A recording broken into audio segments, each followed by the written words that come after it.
जो ancient India है इसमें हम ज्यादातर हिंदुओं के बारे में पढ़ेंगे। यहां पे हिंदुओं का शासन होगा। क्या है हिंदू? अब यहां से आपका इंटरेस्ट और बढ़ेगा, क्योंकि वो हिंदुस्तान, वो भारत जहां पर हिंदुओं का शासन हुआ करता था, अब वहां पर क्या होने जा रहा है? वहां पर मुस्लिमों का शासन होने जा रहा है। और पहला आक्रमण जो मुस्लिमों ने किया। नमस्कार दोस्तों, स्वागत है आपका बालाजी कोचिंग क्लासेस में। देखिए, आज हम हिस्ट्री शुरू करने जा रहे हैं और हम वैसे तो मोस्टली ऑफलाइन क्लासेस चलाते हैं, लेकिन आप सभी जानते हैं कि लॉकडाउन चल रहा है, जिसकी वजह से सब चीजें बंद है। तो हमारे कुछ स्टूडेंट हैं जिन्होंने डिमांड की है कि वो हिस्ट्री पढ़ना चाहते हैं, तो इसी वजह से आज मैं हिस्ट्री की शुरुआत कर रहा हूं। और एक चीज मैं क्लियर कर दूं कि जैसे आपका क्लास चलती है, बिल्कुल प्रॉपर डेली उसी सीक्वेंस में मैं आपकी चीजें चलाऊंगा। ऐसा नहीं कि मैं आज हिस्ट्री पढ़ा रहा हूं, कल मैं आपका पॉलिटी की वीडियो डाल दूं। बिल्कुल सीक्वेंस में चीजें चलेंगी और आपको बहुत मजा आएगा। ऐसे ही लगेगा जैसे आप क्लास में पढ़ रहे हो। और देखिए, एक चीज और मैं क्लियर कर दूं कि बहुत से स्टूडेंट आप में से ऐसा सोचते हैं कि हिस्ट्री इंपॉर्टेंट नहीं है, साइंस इंपॉर्टेंट है, या एनटीपीसी में साइंस ज्यादा आती है या एसएससी में साइंस ज्यादा आती है। तो मैं आपको एक चीज बता दूं कि इस बार एसएससी ने सबसे ज्यादा हिस्ट्री पूछी है, साइंस के बहुत कम क्वेश्चन थे।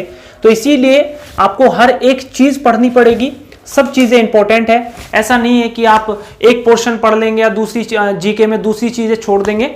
देखिए, आप अगर एग्जाम देने जाते हैं और सपोज आप साइंस पढ़ के गए और वहां पे हिस्ट्री आ गई, वहां पे पॉलिटी ज्यादा आ गई, तो फिर आप क्या करोगे?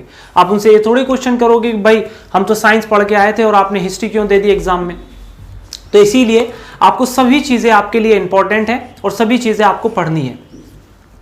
एक चीज मैं आपको और बता दूं, इंफॉर्मेशन दे दूं कि आप में से कुछ स्टूडेंट ऐसे होंगे जो कि ऐसे एग्जाम की तैयारी कर रहे होंगे जिसमें हिंदी पूछी जाती है। तो हिंदी बहुत से एग्जाम में, यूपी के एग्जाम हो गए, बहुत से ऐसे स्टेट होते हैं जिसमें हिंदी आती है। तो हिंदी भी बहुत ज़्यादा इंपॉर्टेंस रखती है, इसीलिए हम हिंदी की भी वीडियो ऑलरेडी चला चुके हैं। अगर आपने वो वीडियोस नहीं देखी तो आप उनको भी देख लीजिए। और अभी हम हिंदी चलाएंगे और प्रॉपर उसकी वीडियोस चलाएंगे और प्लस आपके साथ में हिस्ट्री चलती रहेगी। देखिए, शुरू करते हैं आज का लेक्चर। देखिए, पहले तो आप एक चीज समझिए कि आपके दिमाग में एक इमेज होनी चाहिए। आप कोई भी चीज पढ़ रहे हो तो जो आज की क्लास रहेगी ये आपकी इंट्रोडक्शन क्लास रहेगी। आपके मैं दिमाग में या आपके दिमाग में पूरी छाप छोड़ने की कोशिश करूंगा कि एक्चुअल में हिस्ट्री है क्या, ये चीज कहां से शुरू हुई, कैसे कैसे शुरू हुई, कैसे फिर क्या क्या हमें पढ़ना है, कहां पे इस चीज का अंत हुआ या कहां पे किस चीज का अंत हुआ। तो ये सारी चीजें, ये एक तरीके से प्रिंट, ये एक इमेज आपके दिमाग में होनी चाहिए, तभी आप इस चीज को ज्यादा अच्छे से समझ पाएंगे। तो आज की वीडियो में आपको बहुत सी चीजें ऐसी जानने को मिलेगी आपने कभी सुनी भी नहीं होगी, और बहुत सी इंफॉर्मेशन, मैं अच्छी इंफॉर्मेशन दूंगा। एक कहानी के तौर पे उसको हम चीजों को पढ़ेंगे, बहुत मजा आने वाला है। अब पहली चीज मैं आपको एक बात बता दूं कि क्या हर एक चीज हिस्ट्री है? ऐसा नहीं है। हिस्ट्री वो है जो हमारे पास एविडेंस है, या जो हमें फॉसिल से, या जो ग्रंथ वगैरह लिखे हुए ग्रंथ होते हैं उनसे जो हमें इंफॉर्मेशन मिलती है अतीत में हुई घटनाओं के बारे में, उसी चीज को हम हिस्ट्री की कैटेगरी में काउंट करते हैं। अन्यथा वो सारी चीजें क्या हैं? वो सब की सब एक पास्ट है। जो कहीं सुनी बातें होती हैं वो सब एक पास्ट है, या फिर वो एक अतीत है, वो हिस्ट्री की कैटेगरी में नहीं आती। देखिए, जो हिस्ट्री शब्द है ये आया कहां से, आखिर इसका मतलब क्या है? तो हिस्ट्री शब्द जो है ये एक ग्रीक वर्ड है, एक यूनानी शब्द है, जो कि आया आपका हिस्टोरिया शब्द से। अब ये जो हिस्टोरिया शब्द होता है इसका मतलब ही होता है the information gathered by the investigation. हम कोई भी चीज जांच पड़ताल करने के बाद जो हमें इंफॉर्मेशन, जो चीज हमें या जो बातें हमें मिलती है उसी को कहते हैं हिस्टोरिया। देखिए, एक ग्रीक था, एक यूनानी था जिसका नाम था हेरोडोटस। हेरोडोटस को फादर ऑफ हिस्ट्री कहा जाता है और इसकी एक किताब है जिसका नाम है हिस्टोरिका। देखिए, मैं चीजें आपके लिए ऑलरेडी लिख के रखूंगा ताकि मेरा लिखने में समय खराब ना हो और वीडियो छोटी से छोटी बने और आपको जो मटेरियल है, जो कंटेंट है, वो ज्यादा से ज्यादा मिले। फिर हम बात करते हैं, जो हिस्ट्री है वो 3 हिस्सों में बटी हुई है। पहला है आपका एंशिएंट इंडिया, जिसको हम प्राचीन भारत बोलेंगे हिंदी में। सेकंड है आपका मिडिवल इंडिया, जिसको हिंदी में हम मध्यकालीन भारत बोलेंगे। और तीसरा है आपका मॉडर्न इंडिया, जिसको हम आधुनिक भारत बोलेंगे। हिंदी इंग्लिश में कोई दिक्कत नहीं होगी, सारी चीजें मैं हिंदी और इंग्लिश दोनों में लिखता रहूंगा। अब देखिए, ये माना जाता है, पहली चीज तो टाइम पीरियड आप देख लीजिए, ये जो एंशिएंट इंडिया है यहां पे हम अननोन समय से लेके 712 एडी तक पढ़ेंगे, अननोन समय से लेके 712 एडी तक पढ़ेंगे। मेडिवल इंडिया में या फिर मध्यकालीन भारत में हम 712 से लेके 1707 एडी तक पढ़ेंगे, और मॉडर्न इंडिया में हम 1707 मतलब 1707 एडी से लेके 1947 जब तक हमारा देश आजाद नहीं हो जाता तब तक हम इन चीजों को पढ़ेंगे।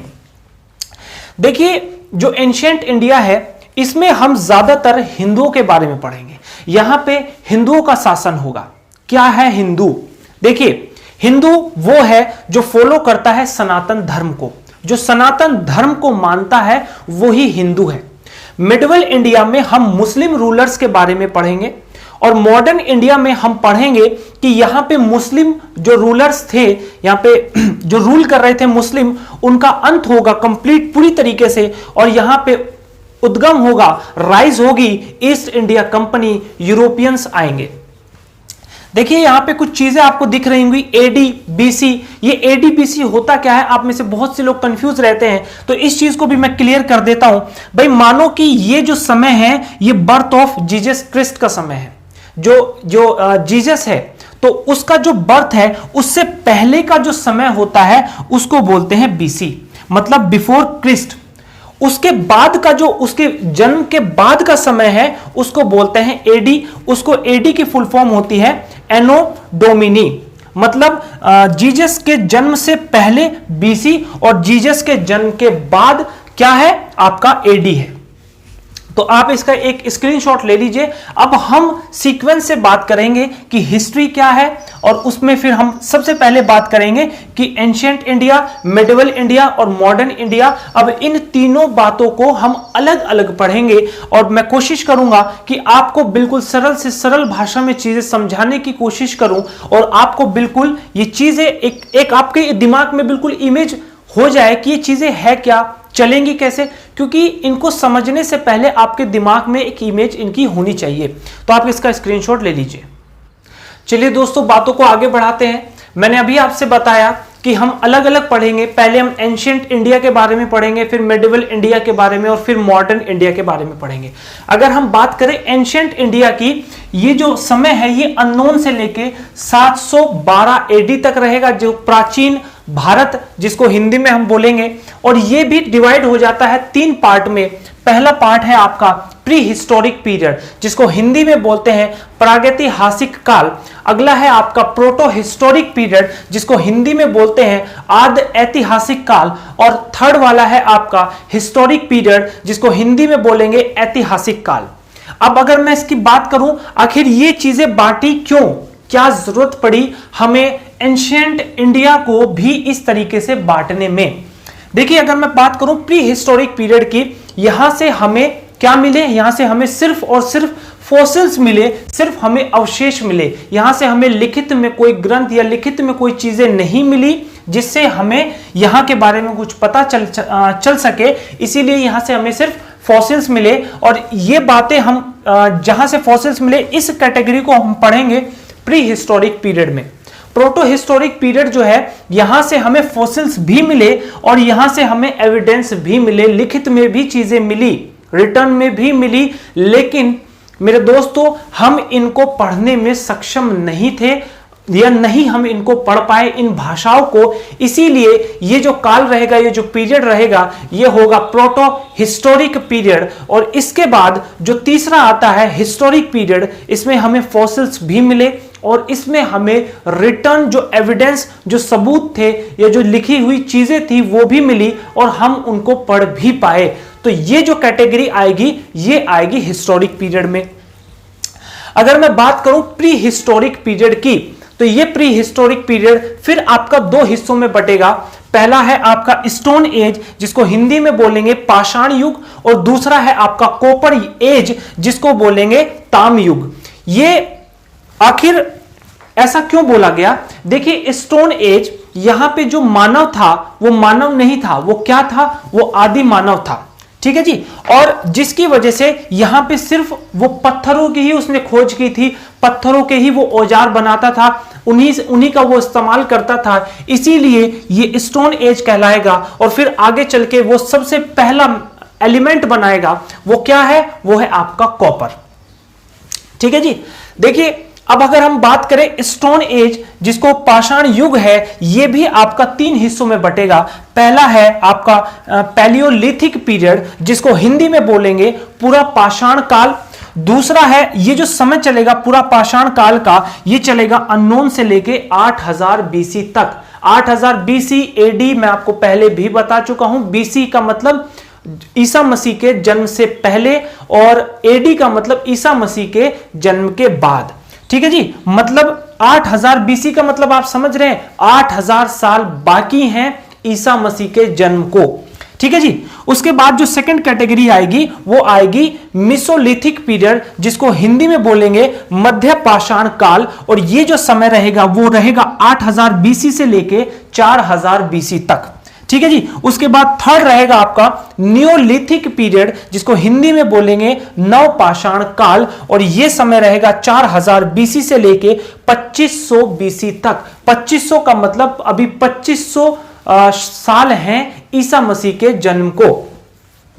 देखिए कुछ चीजें इसमें मैं क्लियर कर दूं आपको, ये क्वेश्चंस पूछे जाते हैं। जो पैलियोलिथिक पीरियड है, इसमें जो आदि मानव था उसने यहां पे शिकार करना शुरू कर दिया था और उसने यहां पर आग का भी आविष्कार कर लिया था। पत्थरों को रगड़ रगड़ के उसने आग की भी खोज कर ली थी।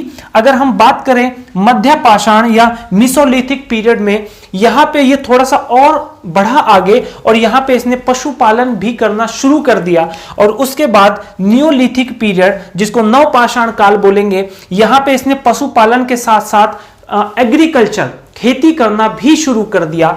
और यहां तक का जो पीरियड है, जो स्टोन एज है, ये आपका 2500 बीसी तक कैटेगरी में आएगा। उसके बाद 3000 बीसी से लेके 2000 बीसी तक फिर सबसे पहला जो एलिमेंट खोजा वो खोजा इन्होंने कॉपर, और इसी को बोलेंगे कॉपर एज, जिसको हिंदी में बोलेंगे ताम युग। आप इसका स्क्रीनशॉट ले लीजिए, थोड़ी जगह कम थी। अब मैं आपको बात करेंगे किसके बारे में, प्रोटो हिस्टोरिक पीरियड के बारे में। तो आप इसका स्क्रीनशॉट ले लीजिए। चलिए दोस्तों आगे की कैटेगरी देखते हैं। देखिए अभी हमने बात करी प्री हिस्टोरिक पीरियड की, और इसको हमने 2 हिस्सों में बांटा था। और फिर जो है जो स्टोन एज था वो हमने 3 हिस्सों में बांटा। अब प्रोटो हिस्टोरिक पीरियड, इसमें हम क्या क्या पढ़ेंगे, इसमें मैंने आपको पहले ही बता चुका हूं कि यहां से हमें फॉसिल्स मिले और यहां से हमें कुछ रिटर्न एविडेंस भी मिले, लेकिन हम उनको पढ़ नहीं पाए। इस बार यहां पे हम 2 कैटेगरी पढ़ेंगे। एक पढ़ेंगे हम इंडस वैली सिविलाइजेशन, जिसको हिंदी में बोलते हैं सिंधु घाटी की सभ्यता। और ये जो समय रहेगा ये रहेगा आपका 2500 बीसी से लेके 1750 बीसी तक। देखिए अभी यहां पर हमने कॉपर की खोज कर ली थी, और अब जो इंडस वैली सिविलाइजेशन के लोग हैं, तो ये क्या है कि कॉपर के साथ टिन मिला के ब्रॉन्ज बनाएंगे, और इसी को बोलेंगे यहां पर ब्रॉन्ज एज या फिर कांस्य युग। देखिए माना यह जाता है, इसके कोई सबूत नहीं है कि ये जो इंडस वैली सिविलाइजेशन थी, अब 1750 से लेके ये यहां पे कोई कहता है कि बाढ़ आई, ये कोई फिक्स एविडेंस नहीं है इसके। और ये सारी की सारी सभ्यता जो है ये खत्म हो गई, नष्ट हो गई। और उसके 250 साल बाद जो हमें फिर से सबूत मिलते हैं, फिर आया वैदिक सिविलाइजेशन। और ये जो वैदिक सिविलाइजेशन है, इसका जो पीरियड रहेगा, जो समय रहेगा, वो 1500 बीसी से लेके 600 बीसी तक रहेगा।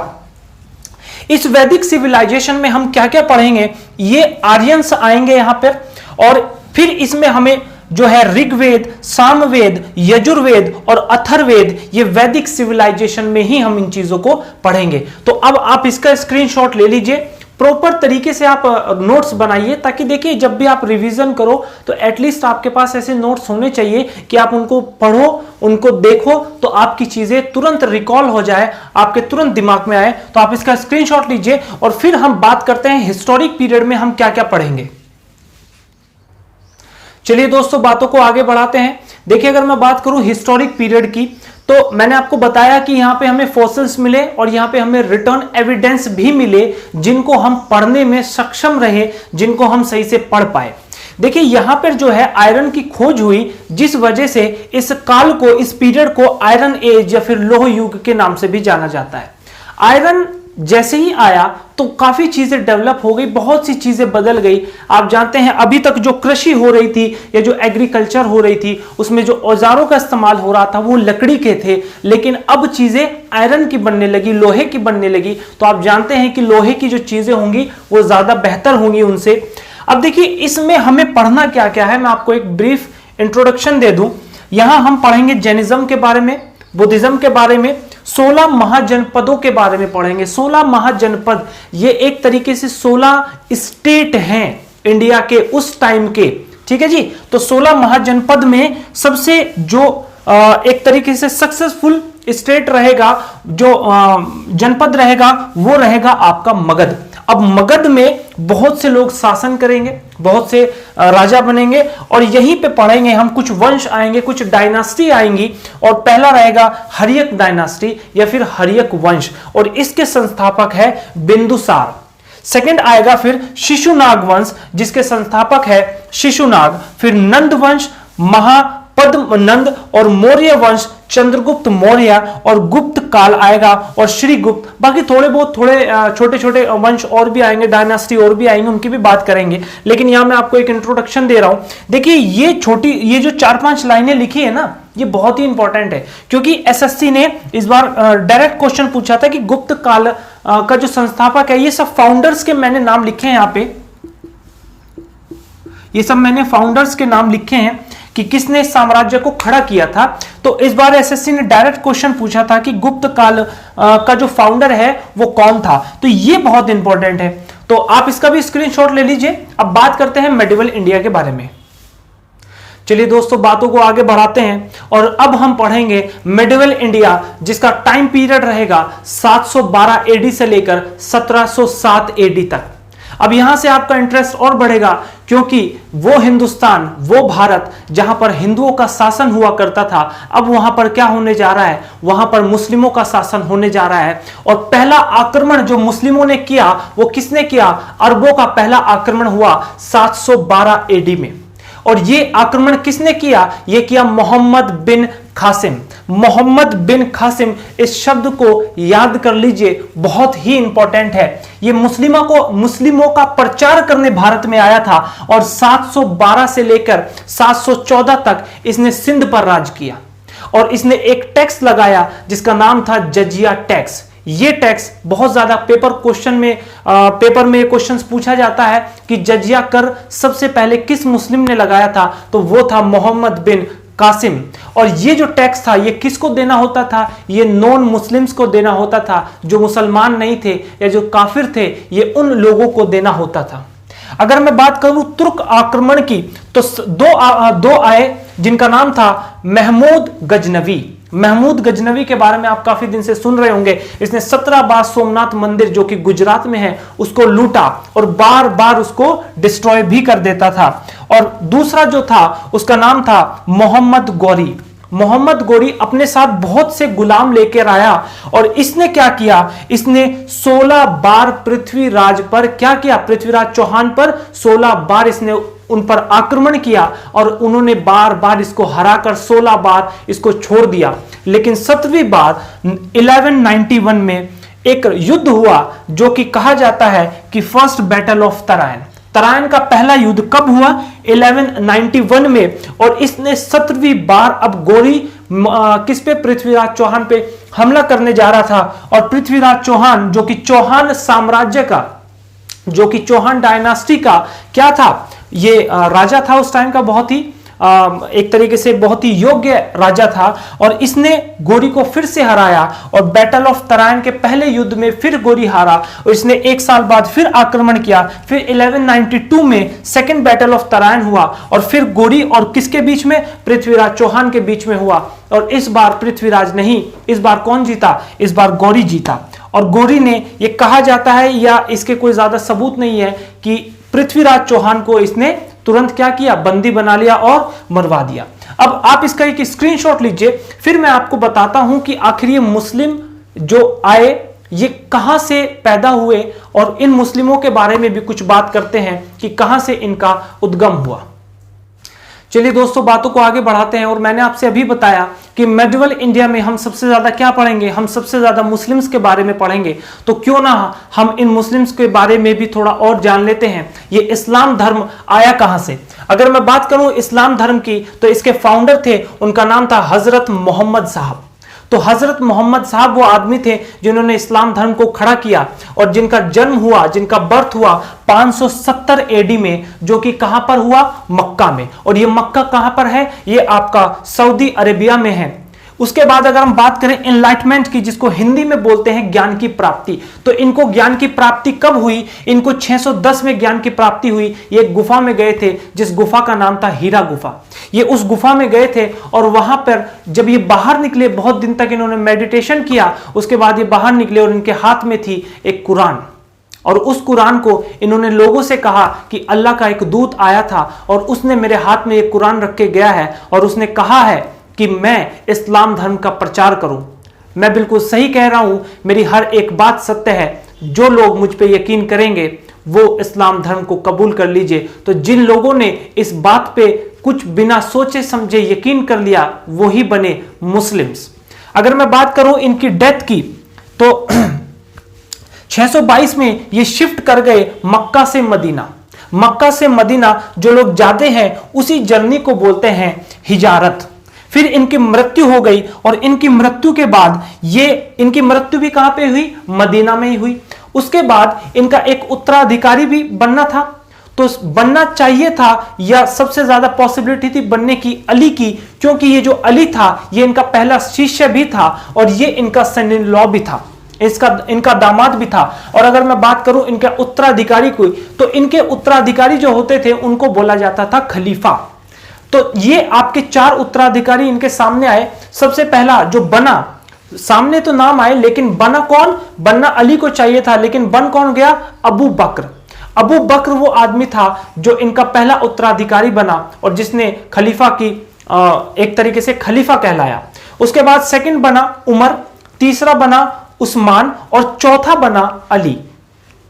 उसके बाद कुछ डिस्प्यूट हो गया, और डिस्प्यूट होने के बाद जो ज्यादातर लोग थे, जो 70 to 75% लोग थे, वो क्या है, जो अबू बकर को मानते थे, तो वो बन गए सुन्नी, और जो मानते थे अली को, जो अली को फॉलो करते थे, वो हो गए सिया।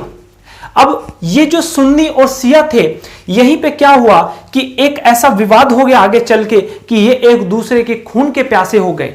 अली का एक बेटा था जिसका नाम था हुसैन, और ये जो हुसैन था, एक बगदाद का एक रूलर था जिसका नाम था अब्बासी।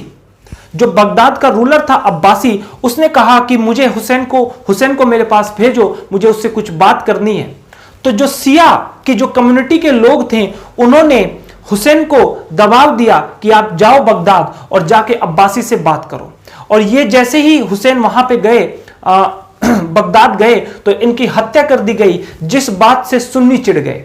अब सुन्नियों ने कहा कि ये अली जो थे, जो हमारे खलीफा थे, उनकी वजह, उनका जो पुत्र था, उनका जो बेटा था हुसैन, वो किसकी वजह से मरा है, सियाओं की वजह से मरा है। और जब तक हम एक एक सिया को खत्म नहीं कर देंगे, हम चैन की सांस नहीं लेंगे। इसीलिए ये हमेशा एक दूसरे के खून के प्यासे रहे। उसके बाद मुस्लिम में एक कम्युनिटी और आई, सूफी कम्युनिटी, जो कि सुलह कराने के लिए आई सुन्नी और सियाओं की। तो ये जो सूफी कम्युनिटी होती है, ये कहने लगे कि आप एक काम करो, ना हम अबू बकर को मानेंगे, ना हम अली को मानेंगे, हम सिर्फ अल्लाह को मानेंगे और सिर्फ उन्हीं की इबादत करेंगे। इसीलिए आपने कभी कभी देखा होगा, आप पीर पे, दरगाह पे जाते हो तो वहां पे सूफी म्यूजिक बजता है, वो यही लोग हैं। तो इसका आप एक स्क्रीनशॉट ले लीजिए। उसके बाद बात करते हैं कुछ और आगे। चलिए दोस्तों, वापस आते हैं अपनी बातों पे। तो हम बात कर रहे थे मोहम्मद गौरी की। मोहम्मद गौरी, मैंने आपसे बताया कि 1192 में सेकेंड बैटल ऑफ तराइन में मोहम्मद गौरी ने पृथ्वीराज चौहान की हत्या कर दी, उनको हराया। उसके बाद जो है, इनका कोई उत्तराधिकारी नहीं था, इनका कोई बेटा नहीं था, तो ये अपने साथ कुछ गुलामों को लेके आया था, बहुत सारे गुलामों को लेके आया था। उन्हीं में से एक गुलाम था जिसका नाम था कुतुबुद्दीन ऐबक।